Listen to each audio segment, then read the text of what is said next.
დავაფიქრდეთ, როგორი შეიძლება იყოს ქალაქი, ან როგორი წესრიგი გჭირდება, თუ გვინდა რომ ხალხი იყოს ბედნიერი. რამდენად მრავალფეროვანია ეს პრობლემა, რომ ეს პრობლემა არ შემოიფარგლება რაღაც ერთი ხიდის თუ ერთი ესტაკადის აშენებით, ეს პრობლემა არ შემოიფარგლება რაღაც ერთი ტექნიკური პრობლემის მოგვარებით, ან თუნდაც შვიდი ტექნიკური. ეს არის ფილოსოფიური პრობლემაც, რა ქალაქში ცხოვრობთ. მონების ქალაქი გვაქვს თუ ვაჭრების ქალაქი გვაქვს. ადგილობრივი არჩევნები მოდის, თბილისში უნდა მერი ავირჩიოთ, საკრებულო ავირჩიოთ და საცობები ერთ-ერთი ასეთი აქტუალური თემაა.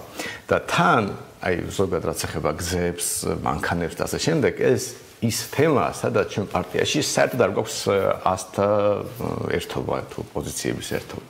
და ყველა განსხვავებულად ფიქრობთ. ჩვენ განსხვავებული მანქანები მოგწონს, განსხვავებულად მანქანები დაყავს და ამ გზების ამბავშიც შეიძლება რაღაცებში ბუნებრივად შეიძლება ემთხვეოდეს რაღაც საკითხებ ნაწილში, მაგრამ იდეაში განსხვავებული შეხედულებები გვაქვს რაც ეხება ამ საცობებს, გზებს და ასე შემდეგ. ჩემი ხედვაც ასე ვთქვათ გაგაცნოთ. ერთ-ერთი მთავარი ამოსავალი წერილი ჩემი აზრით არის საერთოდ რა წარმოდგენია ქალაქში. ანუ ეს პრობლემა მოიცავს აი ზოგადად ფილოსოფიურ საკითხსაც და ძალიან ტექნიკურ საკითხსაც. დავისწრები სხვადასხვა წილში დაგანახოთ ეს ყველაფერი.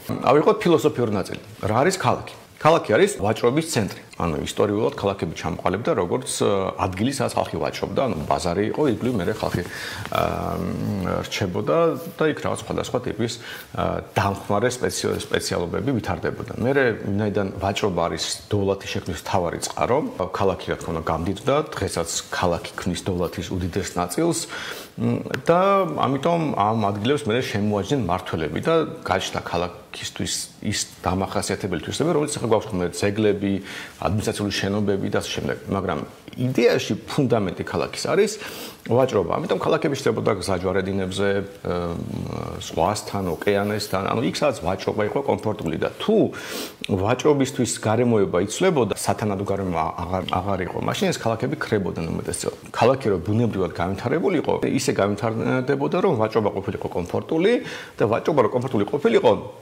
საჭიროა მათ შორის სატრანსპორტო ინფრასტრუქტურაც. ამიტომ ქალაქი რომელიც ბუნებრივად ვითარდება, იმ საცობები არ გაჩნდება, ანუ გაჩნდება მაგალითად, მაგრამ მეპატრონეები, გზის მეპატრონეები, მაღაზიის მფლობელები იზრუნებენ იმაზე, რომ ისეთი გზები ააწყონ, რომ ადამიანს არ გაუჭირდეს მაღაზიამდე მისვლა, საწყობამდე მისვლა და ასე შემდეგ და ასე შემდეგ, იმიტომ რომ ეს ვაჭრობას ხელს შეუწყობს. ანუ ბუნებრივად განვითარებული ქალაქი თავისთავად გამორიცხავს პრობლემას, რომ გაიჭედოს საცობში.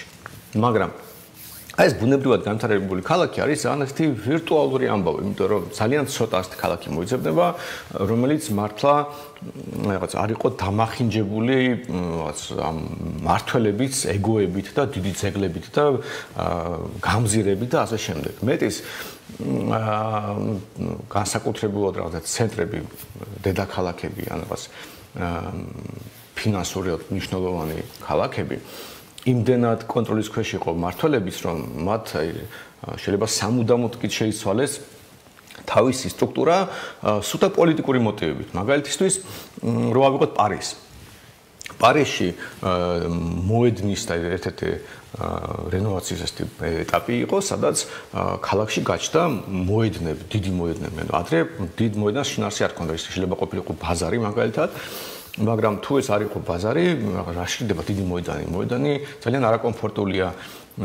იქ გადაადგილება არაკომფორტულია და რომც ნახოთ მოედანს რო შეხედოთ, ხალხი ხოლმე პერიმეტრზე მოძრაობს და არა შუაში, იმიტომ რომ შუაში ცარიელ სივრცეში დგომა რაღაც სიამოვნებას არ განიჭებს. მაგრამ რაში იყო მოედნების არსი? მოედნის არსი იყო ის, რომ ხალხი რო აჯანყდება, ბუნებრივად მოედანზე გამოვა. და ადრე სანამ მოედნები არ იყო, ისინი სადაც პატარ-პატარა ქუჩებზე იკრიბებოდა და ამ ქუჩებში ჯარს არ ჰქონდა უპირატესობა. ანუ ჯანყის ჩახშობა იყო ძალიან რთული. ამიტომ მიხვდა რაღაც მომენტში მართველი ელიტა, პირველ რიგში საფრანგეთში მოხდა ეს და მე გავრცელდა ზოგადად ყველგან. თუ ჩვენ დიდ მოედანს გავუკეთებთ, ხალხი იქ შეიკრიბება, ხოლო მოედანზე ჯარს უპირატესობა აქვს, რომ ხალხი დაცხრილოს. ამიტომ მოედნების არსი, დიდი მოედნების არსი არის ის, რომ პროტესტის დროს იქ ხალხი შეიკრიბოს და მერე ჯარმა თუ პოლიციამ ის ხალხი დაარბიოს უფრო ეფექტიანად. ამიტომ აქ პროტესტები რომ მიდის, ამიტომ აზრი არ აქვს პოლიციასთან მოედანზე ჩხუბს. თუ მართლა ჩხუბი გინდა პოლიციასთან, უნდა იჩხუბო პატარა ქუჩებში, სადაც უპრეტესობას კარგავს. არა მარტო რაღაც ზოგადად, ამიტომ ორგანიზაციაც რთული ხდება პოლიციის და პოლიციას და ჯარს იმიტომაც აქვს ხოლმე ხალხზე უპირატესობა, რომ ორგანიზებული ის არის ჯგუფი და ასე ფიზიკურ დაპირისპირებაში ამას ძალიან დიდი უპირატესობა აქვს. და ამიტომ ეს მოედნების არსი იყო, რომ იქ ხალხი დაცხრილო. და მაგრამ ჯარი ხო უნდა მიიყვანო მოედნამდე და ჯარი ცენტრში არ დგას ხოლმე, როგორც წესი ქალაქ გარეთ დგას. ამიტომ საჭირო იყო დიდი გამზირი. აი გამზირების იდეა არის ის, რომ ჯარი სწრაფად შეიყვანო ქალაქში და მერე დიდ მოედანზე ხალხი დაცხრილო. ანუ ასე განვითარდა ბევრი ქალაქი. და დღემდე ფაქტობრივად ჩვენ ქვეყანაში და არა მარტო ჩვენ ქვეყანაში ქალაქების ფორმა განპირობებულია ხშირად პოლიტიკური მოტივებით და არა ეკონომიკური. აქედან გამომდინარე ჩვენ უბრალოდ ისეთი პრობლემები გვაქვს, რომელიც არ შეიძლება ბუნებრივად გადაიჭრას. ანუ რაღაც ტიპის სტრუქტურები, რომელიც შეიქმნა იმისთვის კი არის, რომ ხალხი უკეთესად იცხოვროს, უკეთესად ივაჭროს, არამედ იმისთვის, რომ უკეთესად ხალხი მართო. პლუს ამას ემატება ბუნებრივი გარემოებები. მაგალითად, თბილისი ისე, მათ დინარის გამო ისე არის განლაგებული, რომ ის, რასაც ჩვენ ვეძახით ცენტრს, არის პერიფერია. აი ამ ადგილიდან პარლამენტის უკან ვიმყოფებით, დღემდე სადაც ტურები დარბიან, დაახლოებით 250 მეტრია. ანუ სიამდვილეში აქ ქალაქი მთავრდება, ანუ რასაც ჩვენ ვეძახით ცენტრს, რუსთაველის გამზირი იქნება, ვაკე იქნება, ეს რა არის პერიფერია, იმიტომ რომ აი ტყე არის ახლოს. ხოლო გეოგრაფიული ცენტრი რო ავიღოთ, აი ქალაქის ოფიციალური საზღვრები რო ავიღოთ და ცენტრი დავშვათ, იქნება აი ზუსტად რო გითხრათ, კუკიის ზემო სასაფლაოს. ეს არის თბილისის ზღვასთან. და მხოლოდ დასახლებული ნაწილი რო ავიღოთ, სადაც ხალხი შეიძლება ჭიდრო ცხოვრობს თბილისში. ის თბილისის ზღვის იქეთ იქნება, ანუ სარეალო სივრცეზე აღმოჩნდება ეს ცენტრი. ანუ სიამდვილეში ცენტრის კი ცენტრი არის, ანუ ესე ტყუილში ვცხოვრობთ, ხო, ვეძახით ცენტრს იმ ადგილს, რომელიც ცენტრი საერთოდ არის და პირიქით პერიფერია. ამიტომ მთელი ქალაქი რაღაცა თქვა დილას როცა მიდის სამსახურში, მიდის ცენტრში, რასაც ვეძახით ცენტრი არის, გამოდის პერიფერიაზე მიდის. და თავისთავად იჭედება. პლუს, რა ვიცი, უამრავი პრობლემა, და ტექნიკური, რომელიც არის ხიდი, ბოლო ხიდი, აი 93 წელს აშენებულა თქმა თბილისში და 40 წელია ხიდი არ აგვიშენებია არა და მდინარე ყოფს ქალაქს და ხიდი ბუნებრივად აუცილებელი ელემენტია რა, ბევრი ხიდი უნდა ქონდეს ასეთ ქალაქს.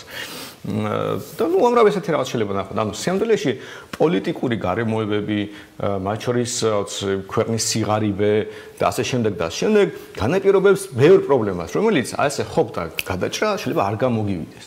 ამიტომ ერთია რაღაც იდეალური სიტუაცია, როცა გესმის, რომ ქალაქი არის ვაჭრობის ცენტრი და შენ ზოგადად უნდა ხელს უწყობდე ვაჭრობას, კი არ დევნიდე გარემოვაჭრეებს, კი არ ხურავდე რაღაც სავაჭრო ობიექტს, არ პირიქით ხელს უწყობდე, რომ ეს ხალხი სულ უფრო და უფრო წარმატებულები იყვნენ თავის ვაჭრობაში, რომ მერე უფრო ლამაზი მაღაზიები გახსნან, იზრუნონ გზებზე, იმიტომ რომ იდეაში როგორც მინიმუმ ტროტუარები უნდა იყოს მაღაზიის და იმ ხალხის საკუთრება, ვინც ამ გზაზე ცხოვრობს. მაგრამ ეს იმდენად ჩვენ რეალობაში იმდენად არარეალისტურად გამოიყურება, რომ ფაქტობრივად ამაზე ხა საუბარი შეიძლება მხოლოდ როგორც იდეალურ რაღაც მოდელზე, რომელიც შეიძლება ოდესმე, ავი 5 თაობის ან 20 თაობის შემდეგ რაღაცნაირად დადგეს ჩვენ ქალაქში, მაგრამ ჩვენი პრობლემა არის, რომ აი ეხა რა ვშვებით, აი დღეს რა ვშვებით და აი სასობები რო გვაქვს, რა გავაკეთოთ. მაგრამ ამ კითხვაზეც რო პასუხი გავცეთ, ჩვენ უნდა დავსვათ სხვა კითხვა. საერთოდ ქალაქი ჩვენთვის რა არის? აი მაგალითად აი სულელები რო არიან ხოლმე ურბანისტები, რომელიც ამბობენ რომ იცი რაო დიდი ავტობუსში ეტევა იმდენი ადამიანი, რამდენიც რაღაც 200 მანქანაში. და ამიტომ ხალხი უნდა გადავსვათ ავტობუსებში. მოდით დავსვათ კითხვა, ვინ არის ეს ხალხი, ვინც ავტობუსში უნდა გადავსვა? იმიტომ რომ ერთი დიდი ავტობუსი მოძრაობს A პუნქტიდან B პუნქტამდე რაღაც განრიგით. ხოლო 200 მანქანა მოძრაობს განსხვავებულ დროს, განსხვავებული მარშრუტით და ასე შემდეგ. ანუ 200 ადამიანი დამოუკიდებლად თავის დღეს აგებს, ასე ვთქვათ, განრიგს აწყობს, როცა უნდა მაშინ გაიღვიძებს, ამ დროს მისთვის კომფორტულია, ჩაჯდება მანქანაში და მისთვის კომფორტული გზით მივა დანიშნულების წერტილამდე, თუ ჩვენ განრიგით უნდა ვატაროთ ეს ხალხი.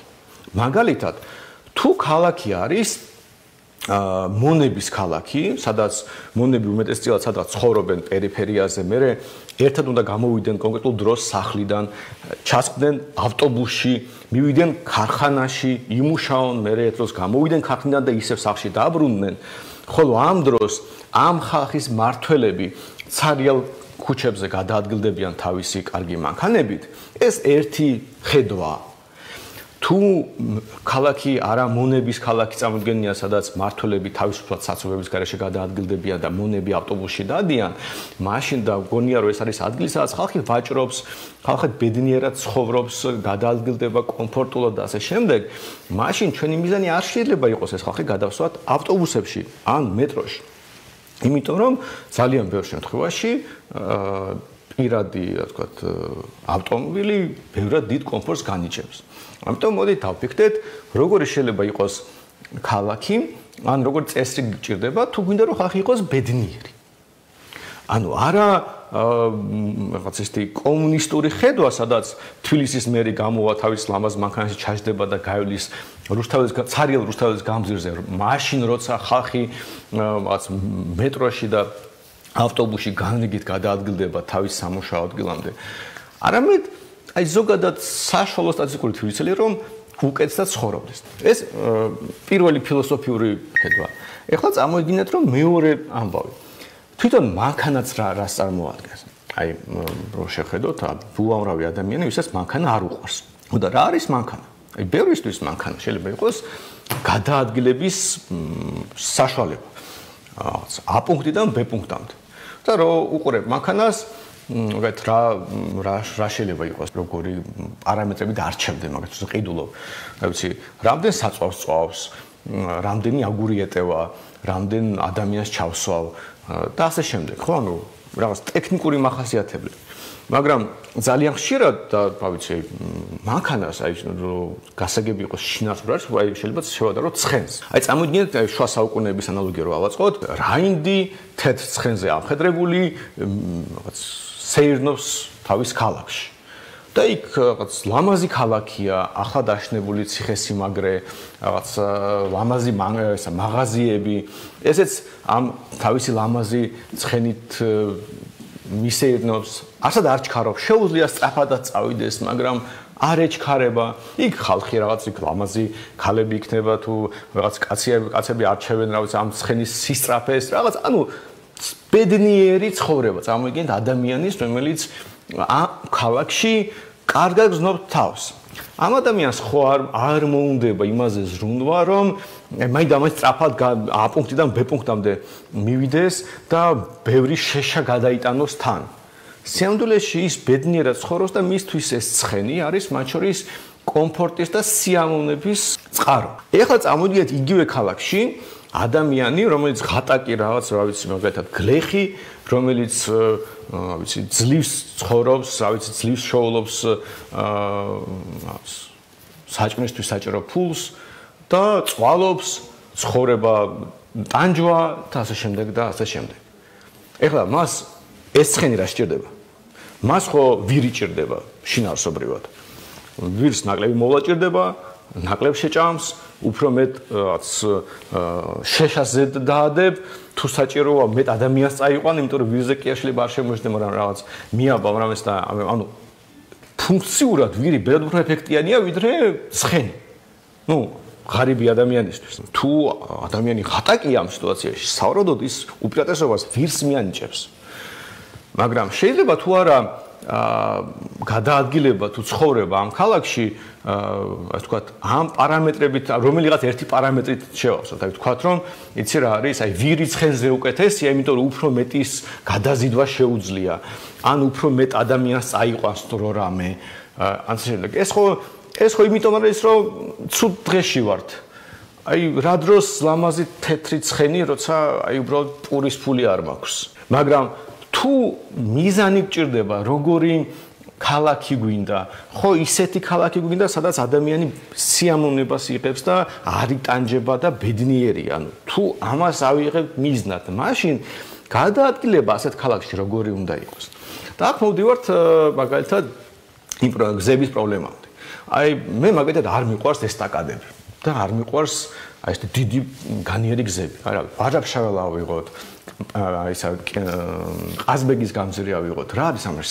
რა ხეირი, რამდენი ზოლია არ ვიცი, მაგრამ აი ხო უსარგებლოა ეს გზა. იმიტომ რომ ნუ კაი გახვალ ვაჟა-ფშაველაზე და იმ მომენტში საცობი არის, მაგრამ ბოლოში სიტიმოლთან ხო მაინც გაიჭედები. ხო და ცოტა ვიწრო ყოფილიყო და უფრო ადრე ასე ვთქვათ დაწყებულიყო საცობი, არაფერი ტრაგიკული არ მოხდებოდა. ანუ თავისთავად რომ განიერი გზა გვაქვს, ამას არანაირი ხეირი. არც ესტაკადები მომდოს ვიზუალურად. აი რაღაც ლამაზი ქალაქები რო ავიღოთ, რომელშიც თქვენ მიდიხართ ხოლმე როგორც ტურისტები, ბარსელონა იქნება, ბრიუგე იქნება შემდეგ. იქ ხო სილამაზე ესტაკადებით არ განისაზღვრება. ამიტომ თავისთავად მე ზოგადად არ მოწონს ეს ესტაკადები. ზოგჯერ გასაგებია რომ საჭირო ესტაკადები, მაგრამ რაღაც ისეთი შეიძლება იყოს ადგილი, სადაც ნუ უბრალოდ სხვა არაფერი არ გამოდის და გჭირდება. მით უმეტეს, როცა ტრასებზეა საუბარი და ქალაქგარეთ იქ ბევრი ასეთი ადგილი შეიძლება იყოს და გასაგებია ეს ყველაფერი. მაგრამ აი პრინციპის დონეზე ავიღოთ თბილისის ცენტრი. როგორი გზები უნდა იყოს? ხო და აქ მე ჩემს ორი პარამეტრს აქვს მნიშვნელობა. არა მარტო სიჩქარე რო გადაადგილდები, არამედ თქვა კომფორტი რო გადაადგილების. აი მაგალითისთვის ჭავჭავაძის გამზირას კალაძემ გააკეთა, ჩემი აზრით აი რაღაცა კატასტროფაა. ნუ ბევრი ადამიანისთვის ალბათ ერთი ვისთვის კატასტროფა არის მე ვარ. ანუ ისეთი შთაბეჭდილება რჩება რომ ჩემთვის გააკეთა ეს ჭავჭავაძის გამზირი, იმიტომ რომ დილას რო მოვდივარ მე თამარაშულზე ვცხოვრობ და თქვა აი პარლამენტისკენ რო მოვდივარ, პირობითად ორი მარშრუტი შეიძლება ავირჩიო. შემიძლია ახალი იმით წავიდე გზით და სანაპიროთი და მე ამოვიდე, ან ჭავჭავაძის გამზირით წავიდე. შეიძლება აბაშიძეს წავიდე, აბაშიძის ეროვნული არ მიყვარს, საგიჟეთი ხდება ხოლმე. მაგრამ მე სულ ჭავჭავაძის გამზირით დავდივარ, იმიტომ რომ დილას როცა ავდგები, ჩავждები ჩემ კარგ მანქანაში, ჩავთავ ჩემს საყვარელ მუსიკას და ჩემთვის მივგორავ სამსახურისკენ. და მე მგონია ჩემთვის მნიშვნელოვანი ამბავია. ფაქტობრივად გაღვიძების რიტუალი მაქვს მანქანაში, რაღაცნაირად წყარად არავის არ ვერჩი, არავინ მე არ მერჩერთ, ერთ ზოლში მივგორავ და ვარ. თამარაშულზე და მელიქიშვილის ნოზე ბუნებრივია რაღაც დაძაბულობა იწყება, მაგრამ აი ეს ადგილი ჭავჭავაძის გამზირი, სადაც ერთი ზოლია, მე ჩემს მიგორავ რომ საცობი იყოს, მე დაახლოებით ვიცი რომ 10-15 წუთს დავხარჯავ ზედმეტს, მაგრამ უბრალოდ 10-15 წუთი ადრე გამოდივარ, ის საცობი ჩემს პროგნოზირებადი საცობია. არის სტრესით სავსე, იმიტომ რომ საცობის პრობლემა მარტო ის ხო არის, რომ დროს კარგავ. ის არის რომ აქედან ვიღაც შემოგიძრება, იქიდან შემოგიძრება, აქ ვიღაცა დაგიმუხრუჭებს, აქედან ვიღაცა გაგასტრებს, იქ დაიძაბები, დაუსიგნალებ და ბოლოს მიდიხარ ადგილამდე დაძაბული და დასტრესილი. მე იგივე ხდება უკანა გზაზე. ამიტომ შინაარსობრივად თავარი არა მარტო დრო არის, რომელიც შენ დახარჯე, არამედ როგორ დახარჯე. და შენ თუ წნარად, შვიდად მიგორავდი რაღაც, თქვა 20 წუთი სადღაც, ეს შეიძლება იყოს ბევრად კომფორტული, ვიდრე 15 წუთი დახარჯო, მაგრამ დაისტრესო. ბუნებრივად ადამიანი შეიძლება განსხვავებული ყველა ჩემ ჭკუაზე ხوارებლის, მაგრამ მე ვამბობ რომ არ შეიძლება ამის იგნორირება, იმიტომ რომ რაღაც მომენტში ორი პარამეტრია. ვიღაცამ შეიძლება რაღაც სტრესი აერჩიოს, მაგრამ მით უმეტეს თუ ვაგვიანებ, მეც სანაპიროთი წავალ ხოლმე, მაგრამ თუ არ ვაგვიანებ და ასე შემდეგ რაღაც ნორმალურია, ასე ავჭერ. ვიღაცისთვის სხვანაირი შეიძლება იყოს განრიგი და ასე შემდეგ, მაგრამ პრინციპის დონეზე ორი პარამეტრს უნდა შევხედოთ. კომფორტი და დრო. და თუ ასე შევხედავთ ამ სიტუაციას, უამრავი, ასე ვთქვათ, განსხვავებული, ასე ვთქვათ, ალტერნატივა ჩნდება. მაგალითისთვის, ბევრი გზის შენებლობას აქვს ერთი გარეგანი ეფექტი, რომ ადამიანმა შეიძლება ძალიან დიდი მანძილი გაიაროს, მაგალითად, სანამ იპოვის პარკინგს. ხო, შეიძლება რამდენიმე წრე დაარტყას და შემდეგ და რო დათვალო, შეიძლება A პუნქტიდან B პუნქტამდე სწრაფად მივიდა, მაგრამ მე 7 წრე დაარტყა და რავი, სანამ სადღაც მანქანა ჩააკვეხა. და რა არის ამაში სიკეთე? არ ჯობია რომ მაგალითად დრო დაგვეხარჯა არა გზების მშენებლობაზე, რომელიც საბოლოო ჯამში 17 გზა ავაშენეთ და ადამიანი A პუნქტიდან B პუნქტამდე სწრაფად მივიყვანეთ, არამედ ეს დრო და ეს ენერგია და ფული დაგვეხარჯა იმაზე, რომ კარგი პარკინგი აგვეშენებინა.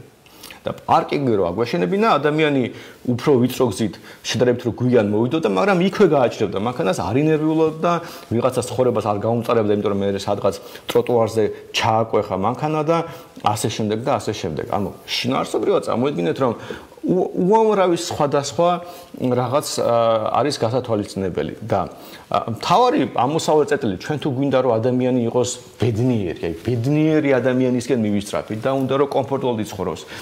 ის ხო მარტო იმაში არ გამოიხატება რომ ჩაჯდება მანქანაში და სწრაფად რაღაც უზარმაზარი გამზრით სადღაც მივა. ის გამოიხატება დილას რომ გაიღვიძებს ქალაქ ლამაზი უნდა იყოს, ლამაზი პეიზაჟები უნდა ჰქონდეს, ლამაზი სახლები, ლამაზი მაღაზიები, გადადგილება უნდა იყოს კომფორტული, ერთმანეთს არ უნდა უყვიროდეთ, არ უნდა ლანძღავდეთ გზაზე, რომელიმე მანქანის გაჩერების შესაძლებლობა უნდა გქონდეს, რომ მე ნახევარ ქალაქს არ გაუმწაროს ცხოვრება, იმიტომ რომ თვითონ სადმე ჩააკვეხა მანქანა წავიდა და ეს მანქანა დგას და ტროტუარს კედავს ან რაღაცას აკეთებს, ხო, ეს რაღაცნაირი უპატივცემლობა ამ ქალაქელების მიმართ, მაგრამ მეორე მხრივ იმ ადამიანს რაღაც საჭიროება აქვს და თვითონ ჩათვალა რომ ჯობია ქალაქის მიმართ უპატივცემლობა გამოხატოს, მაგრამ თავისთვის გაისწოროს. ანუ პრობლემები ჩნდება, ხვდებით? და ამიტომ ზოგადად როცა ქალაქის დაგეგმარებაზე ვსაუბრობთ, ჩემი აზრით თავარი არის ფილოსოფიურად გადაწყვეტოთ რა გვინდა. ზოგადად რისკენ მივისწრაფით. მივისწრაფით იმისკენ რომ გადაადგილება გავხადოთ სწრაფი, შეიძლება. ხა იდეალურ შემთხვევაში ძალიან ბევრი გზა რო ავაშენოთ, ძალიან ბევრი განსხვავებული ტრანსპორტის წყარო რო ავაწყოთ, მატარებლებიც იყოს, ის რა ქვია, ავტობუსებიც იყოს, ესტაკადები, ბევრი პარკინგი, არანაირი პრობლემა არ იქნება უამრავი ადამიანის თქვათ გადაადგილება იქნება შესაძლებელი, იმიტომ რომ ჩვენზე ბევრი დიდი ქალაქები არსებობს. თბილისი 10-ზე დიდი ქალაქია, ხა საქართველოს მასშტაბით დიდი ქალაქია, მაგრამ 10ჯერ და რა ვიცი 15ჯერ უფრო დიდი ქალაქები არსებობს და ბევრად უფრო დიდი ნაკადები და რავი, ფულის ამბავია რა. თეორიულად წამოვიდინოთ, შეიძლება ისე ავაწყოთ, რომ არანაირი პრობლემა არ იქნება. ავაშენებთ ხიდებს, ავაშენებთ ესტაკადებს, ავაშენებთ პარკინგებს და პრობლემა არ იქნება, მაგრამ მე რო შეხედავ ამ ქალაქს, ეს შეიძლება იყოს რა ინდუსტრიული ცენტრის შთაბეჭდილება დაკტოვოს, აი გზებით და ასე შემდეგ და რა ხეირი. ჩვენ რომ მიდიხართ ბარსელონაში, ესტაკადებს ხო ათვალიერებთ ბარსელონას ცენტრს. ხო და ამიტომ თავისთავად თუ ამოცანა მოდი საცობები არ იყოს, ეს ტექნიკურად დაძლევადი ამოცანა, უბრალოდ რაში გჭირდებათ მარტო ამაზე ფიქრი. მეტიც თუ ადამიანი არ ფიქრობს იმაზე რომ რა ვიცი ლამაზ ქალაქში ცხოვრობს თუ არა, ესე იგი ძალიან ღარიბია, ძალიან რთული ცხოვრება აქვს. ანუ პრობლემა საცობებში კი არის, მის ცხოვრებაშია რომ ის უბრალოდ იმაზე ფიქრობს რომ პურის ფული იშოვოს და რა დროს ლამაზი პეიზაჟია მისთვის. მაგრამ თუ ჩვენ მივისწრაფით იმისკენ რომ ხალხი ბედნიერი იყოს და შემდეგ მისთვის ლამაზ პეიზაჟს მნიშვნელობა აქვს. იმიტომ რომ ღატაკები ვართ, ამიტომ კორპუსები რო შენდება და პარკინგი რო არ აქვს კორპუსს და ეზო რო არ აქვს კორპუსს და ხალხი რომ მაინც ყიდულობს, ეს ხო იმიტომ არის რომ ხალხი ღარიბია. თორემ მდიდარი ადამიანი რომელსაც წესრიგი ცხოვრება უნდა, როგორ იყიდის ბინას ისეთ ადგილას, სადაც მანქანის გაჩერება შეუძლებელია. ან როგორ იყიდის ისეთ ადგილას, სადაც ქუჩაში რო გამოვიდეს, ახლო-მახლო ის რამე წვანე საფაერო აქვს ესეთი ადგილი არ იქნება. მაგრამ იმიტომ რომ ღარიბები ვართ, იმიტომ რომ არჩევანი ბევრი არ გვაქვს და ასე შემდეგ და შემდეგ ხალხი აი ამ საშინელ კორპუსებში ყიდულობენ ბინებს. და ეს ფუნდამენტური პრობლემაა, რომელიც ერთ დღეში არ გვარდება, მაგრამ ჩვენთვის უნდა გადავწყვიტოთ რა გვინდა, აი ზოგადად რა გვინდა. ამიტომ როდესაც ჩვენ ვსაუბრობთ საცობებზე, ეს არ შეიძლება იზოლირებული პრობლემა იყოს. იმიტომ რომ საცობების ტექნიკურად პრობლემის მოგვარება ტექნიკურად შესაძლებელია. ამას ინჟინერები ჭირდება ბოლოს და ფული. მაგრამ მე საერთოდ არ მივიხიბლავს ქალაქი, რომელიც გადატენილია ესტაკადებით და აი არასდროს ცხოვრებაში არ მქონია სრული ესტაკადაზე ხوار გავისეირნო. ან ესტაკადის ქვეშ ხوار გავისეირნო და ან ესტაკადის ფონზე ხوار გადავიღო სურათიო. ნუ რა ვიცი, რა არის ამაში, რა ხეირია ამის. ამიტომ თუ ჩვენ ვაფასებთ ცოცხალ ქალაქს, აი ბრუგეში რო ჩადიხარ, ან რა ვიცი, დრეზდენში რო ჩადიხარ, დრეზდენა შეიძლება თანგრი ეს უნივერსალური ომის, მაგრამ ის რაც დარჩა, ის როგორც აღადგინეს, ხო, ჩვენ ხო ის სილამაზე ცოცხალი ქალაქის ნაწილი მოგწონს, ხო? სადაც ხალხი პატარა ქუჩებში გადაადგილდება, შეიძლება ფეხით გადაადგილდება, ქალაქი გას კომპაქტურია და ასე შემდეგ. და ჩვენ თუ ეხა უზარმაზარი ისინი ავაშენეთ კვარტლები 20 კილომეტრში თბილისი დავარქვით ამ კვარტლებს, მე იქ მეტრო გავიყვანეთ, ბასლაინები გავიყვანეთ, ესტაკადები ავაშენეთ და ხალხი ასე ვთქვათ ამ კვარტალში ცხოვრობს, მე იმ ქარხანაში მუშაობს და მთელი ცხოვრება ასე გადის, არავის არ მოუნდება ამ ქალაქის დათვალიერება და ამ ქალაქში ცხოვრება. თუ გაჭირვებული არის. ამიტომ პრინციპის დონეზე წარმოვიდგინოთ, რომ ჩვენ გვჭირდება გააზრება რა ქალაქში ვცხოვრობთ. და მე მირჩენია რომ ჩვენ მივისწრაფოდეთ ადამიანისთვის კომფორტული ქალაქისთვის, ლამაზი ქალაქისთვის, სადაც ადამიანი გამოდის და იმ რაინდის არ იყოს თეთრ ცხენზე ამხედრებული, სეირნო, სიამოვნებით, თეთრ ცხენს შეუძლია სწრაფად გაიაროს, მაგრამ გაირბინოს სადღაც, მაგრამ არ ჭირდება ეს რომ იმიტომ რომ კარგად ცხოვროს და სიამოვნებას იღებს თავისი ცხოვრებისგან.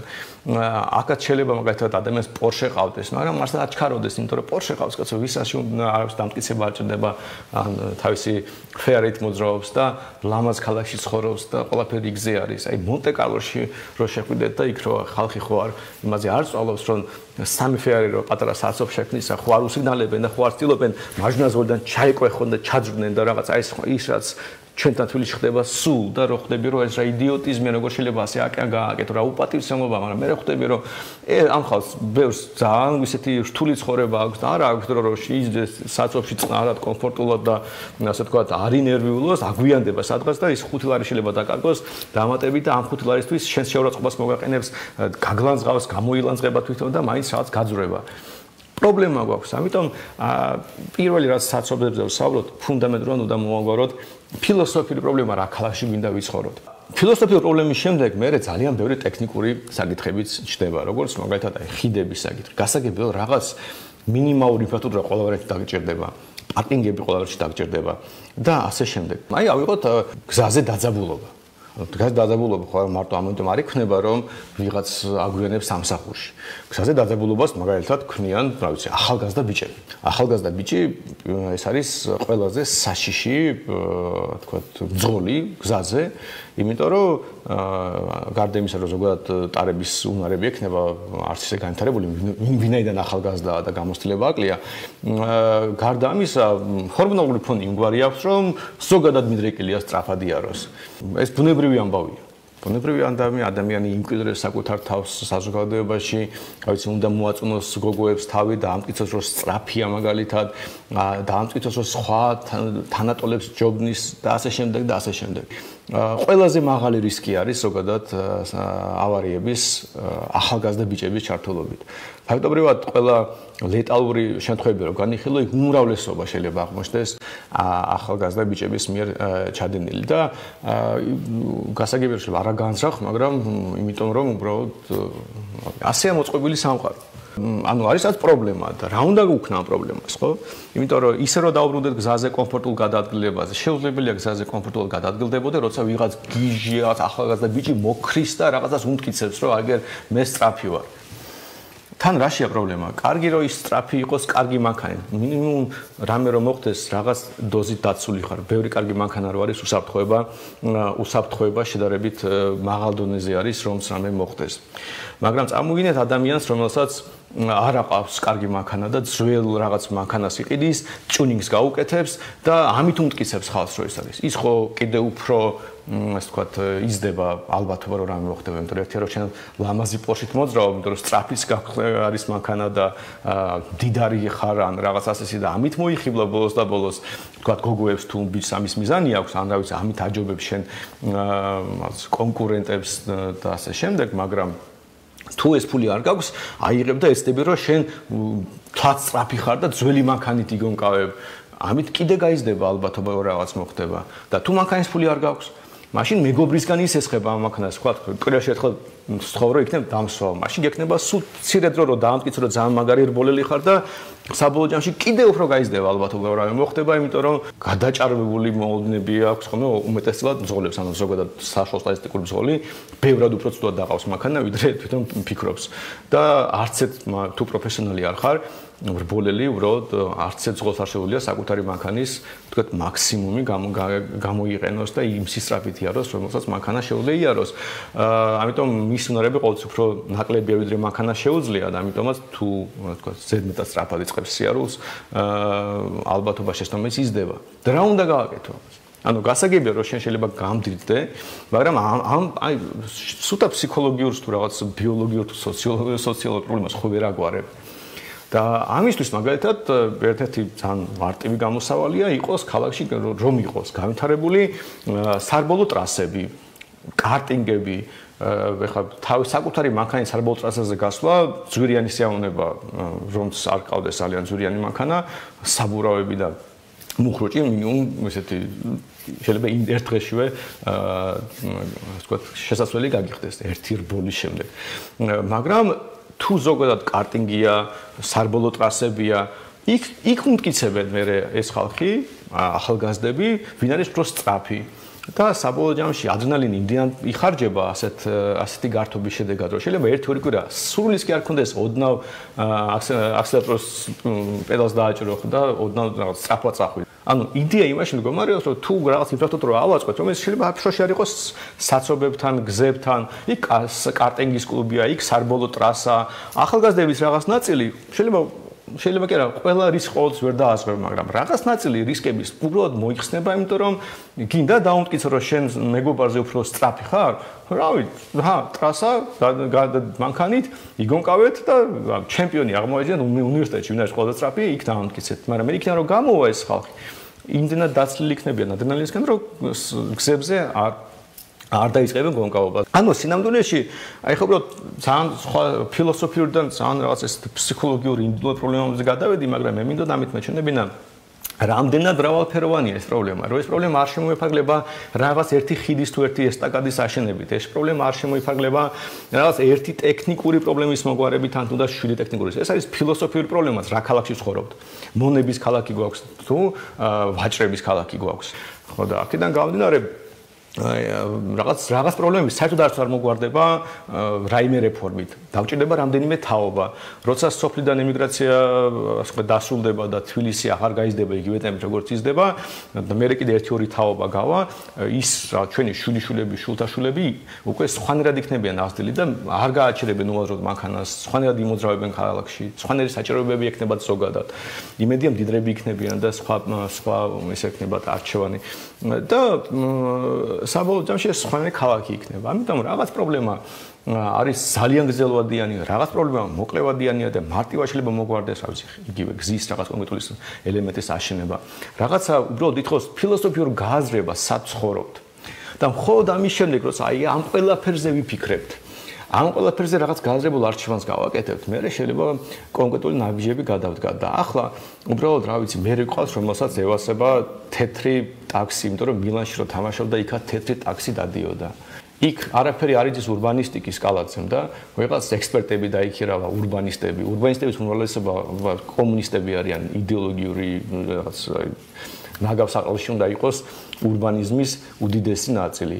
მაგრამ რაიცის სკალაზე ურბანისტიკის დაიქირავა, აი თქვათ, პრესტიჟული ტიპები, რომელიც რაღაც ჭკვიანურ რაღაცებს ეთქვენ და რაღაც ბასლაინები გააკეთა, რომელიც რა ვიცი, ან რა საჭირო იყო, ან საერთოდ სუსლაინადეგცა, იმიტომ რომ სუსის მანქანები უფრო შეადადიან იქ, ვიდრე ავტობუსები. და ასე შემდეგ, ანუ სიამდვილეში ჩვენ ვირჩევთ მერს ხო პოლიტიკური ნიშნით. ქართული ოცნების კანდიდატს აირჩევს ამორჩეველი, ან ოპოზიციის კანდიდატს აირჩევს ამორჩეველი. იმის მიხედვით კი არ აირჩევს, რომ იცით რა არის ეს ადამიანი ალბათ უკეთეს რაღაცას გააკეთებს თბილისში ან რომელიღაც სხვა ქალაქში. არამედ იმიტომ რომ ამ პარტიას უჭერ ხარს. რადგან მერს ასე უმრავლესობა არ აირჩევს და მერს არა მარტო თბილისში, ზოგადად ყველა ქალაქში მისცემენ პოლიტიკური ნიშნით. შეიძლება მორიგი, რა ვიცი, ისევ კალაძე იყოს თბილისში მაგალითად, ან ვიღაც სხვა, რომელსაც არაფერი არ ესმის ქალაქის, საერთოდ დიდ ქალაქში არასდროს არ უცხოვრია, ან შემთხვევით იცხოვრა, მაგრამ ერთგულია ბიზნესმენშულთან. და ამიტომ, რა ვიცი, რაღაც დებილ ურბანის